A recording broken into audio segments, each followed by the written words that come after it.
Assalamualaikum warahmatullahi wabarakatuh. Salam sejahtera untuk kita semua. Om Swastiastu, Namo Buddhaya. Salam kebajikan, salam persatuan, dan selamat Hari Sumpah Pemuda. Yang terhormat Presiden Republik Indonesia Bapak IR Haji Joko Widodo. Yang terhormat Menteri Agama Republik Indonesia Bapak Yakut Cholil Qomas. Yang terhormat Menteri Pendidikan, Kebudayaan, Riset, dan Teknologi Indonesia Bapak Nadiem Anwar Makarim, BA beserta staf. Yang terhormat Dirjen Kementerian Hukum dan Hak Asasi Manusia Profesor Yasona Hamungan Lauli, SH, MSc, PhD. Yang terhormat Gubernur DKI Jakarta Bapak Anies Rashid Baswedan, SE, MPP, PhD. Yang terhormat Wali Kota Tangerang Selatan Dr. Haji Benyamin Davin. Yang terhormat Wali Kota Lampung, Herman Hasanusi HC. Yang terhormat, tokoh-tokoh ternama berbagai agama dari seluruh dunia yang hadir di forum ini. Dan yang terhormat, siswa-siswi undangan se-Indonesia. Sebelum kita mulai, saya ingin mengajak semua hadirin untuk memanjatkan syukur kepada Allah yang Maha Esa karena telah menganugerahkan nikmat kesehatan dan cuaca yang cerah. Sehingga pada pagi ini kita semua bisa hadir, bertemu, berkumpul di konferensi ISIS 2024 di Universitas Islam Negeri Raden Intan Lampung untuk membahas isu agama yang telah muncul di masyarakat. Hadirin yang saya hormati, perkenalkan nama saya Salma Anabel Buntaran selaku Duta Minoritas Agama Negara Indonesia. Saya bersyukur sepenuhnya atas kesempatan berorasi yang diberikan kepada saya hari ini. Saya merasa saya bicara di forum ini bukan sebagai orang yang hebat. Saya pun belum tentu bisa menjadi inspirasi bagi kalian semua. Namun saya berharap kata-kata sederhana saya ini dapat membangkitkan semangat kawan-kawan muda untuk terus menggapai mimpi dan cita-cita, tetapi tentunya masih di dalam tangan asas Persatuan Nusantara. Hadirin sekalian, negara kami Indonesia berdiri atas prinsip hukum UUD 1945 yang sepenuhnya dilandasi dengan banyak nilai leluhur. Salah satu nilai leluhur kami yang paling vital adalah nilai persatuan dan toleransi kepada satu sama lain. Sebagai generasi Z, kamilah yang bertanggung jawab dalam beberapa tahun ke depan atas alur cerita yang akan dijalani oleh negara ini agar menjadi negara yang lebih maju, sejahtera, hebat, dan tentunya terkemuka di mata dunia internasional. Hadirin yang saya kasihi sekalian, Indonesia, negara kami adalah negara yang dapat merdeka atas kuasa Tuhan yang Maha Esa. Agama dan kepercayaan terhadapnya tentu dianut oleh sebagian besar masyarakat kami. Sudah sepantasnya kami semua menghormati agama satu sama lain, bukan? Namun kenyataannya sangat berbeda dari yang Bapak Ibu bayangkan. Jauh berbeda. Namun suatu hal yang kerap saya perhatikan dalam kehidupan beribadat sehari-hari kami adalah banyaknya tidak mempunyai basis kesetaraan dan tidak sepenuhnya saling menghormati.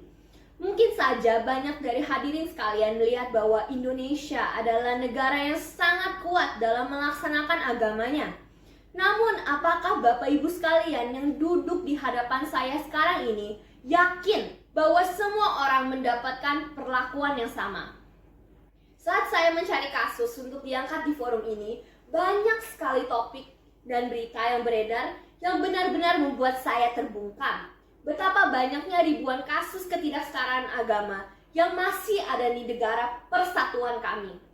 Kasus minoritas agama di Indonesia terkait dengan kekerasan seringkali muncul di banyak kasus berita.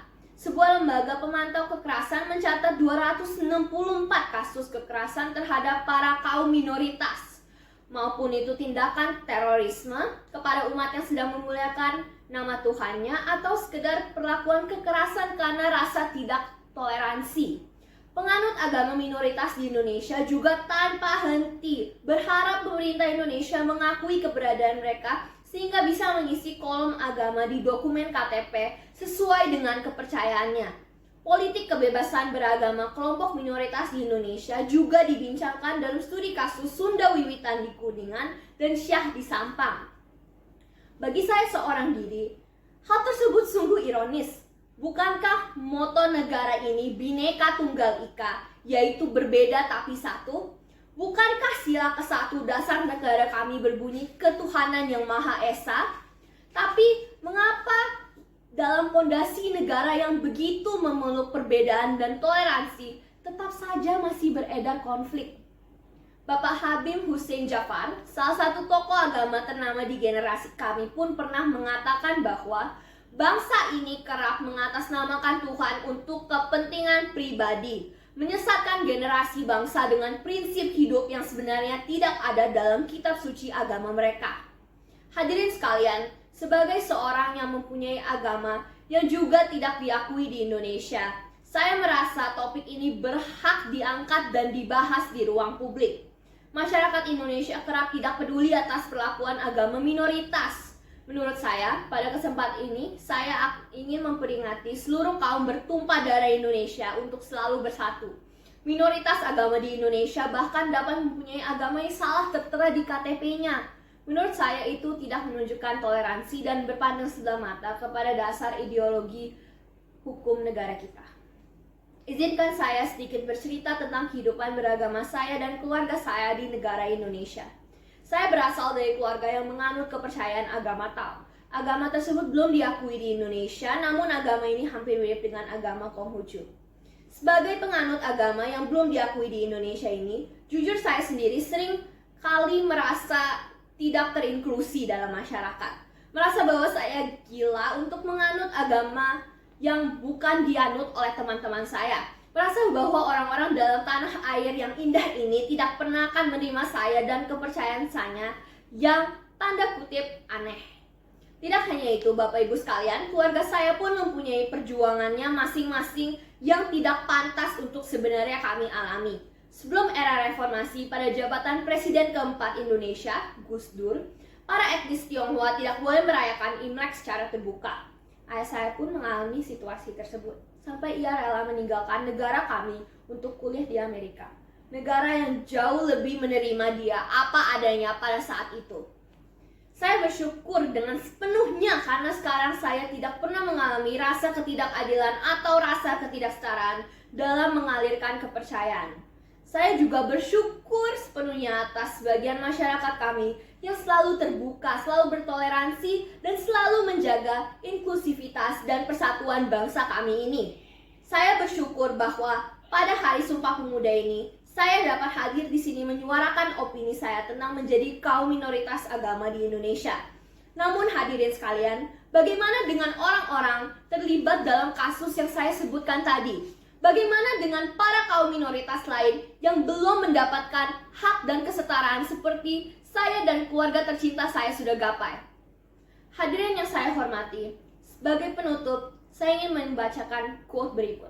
Religion and religious freedom are not just about the right to worship, but also about the right to be different, to be free from persecution, and to be free to live according to one's belief.